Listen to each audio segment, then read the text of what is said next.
Good morning, Standard 12 students. Hope you all are ready with the notebooks. Please read the chapter thoroughly and underline the keywords.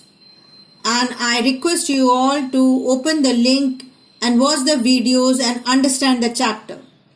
Let's recapitulate. We have already read what is preamble.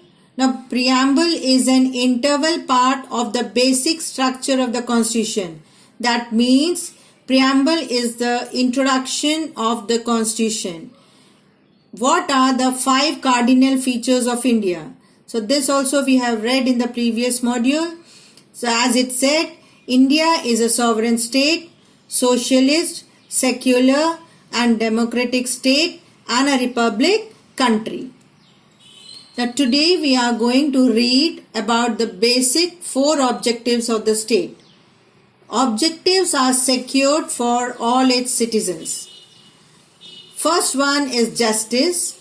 Now Indian Constitution seeks to secure justice in 3 areas, that is social, economic and political, for all the citizens. So first we'll understand about the social justice. Now social justice means no discrimination against any citizen on ground of caste, creed, color, religion or place of birth. That means right to equality.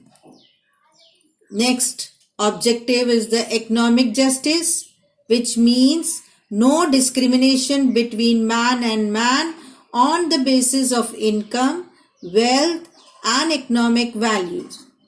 Next is the political justice, which means free and fair opportunities to the people for participation in the political process. Grant equal political rights to all the people. Thus, justice in social, economic and political is a key objective of the Indian state. Children, now we have to learn the few features of the Constitution.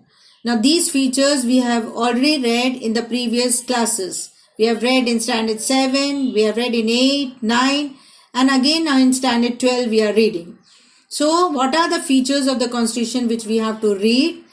We have to read the written and detailed Constitution, federal structure and the Unitarian spirit, mixture of rigidity and flexibility, directive principles of the state policy, bicameral union parliament, parliamentary form of government, universal adult franchise, single integrated and independent judiciary, which is given separately in the book, single citizenship, judicial review power of the Supreme and High Court, emergency powers, special provisions for scheduled castes and tribes, fundamental rights and duties.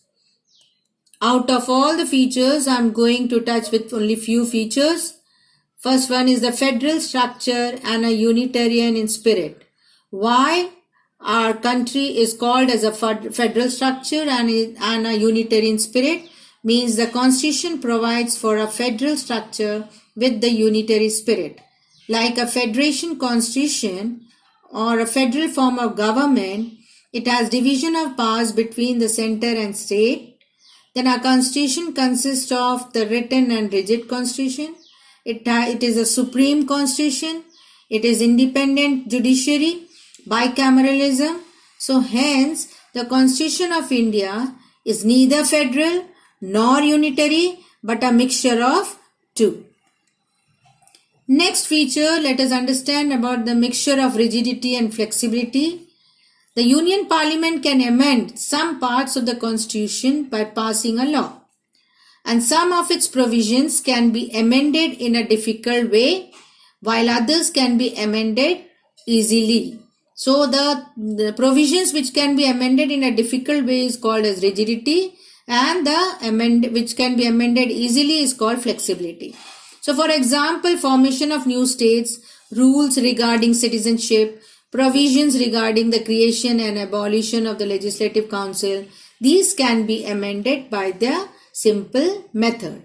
But some cases can be amended by passing a resolution supported by the 2/3 majority.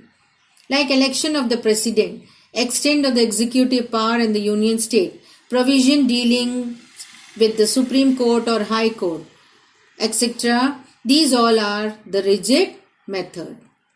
Thank you.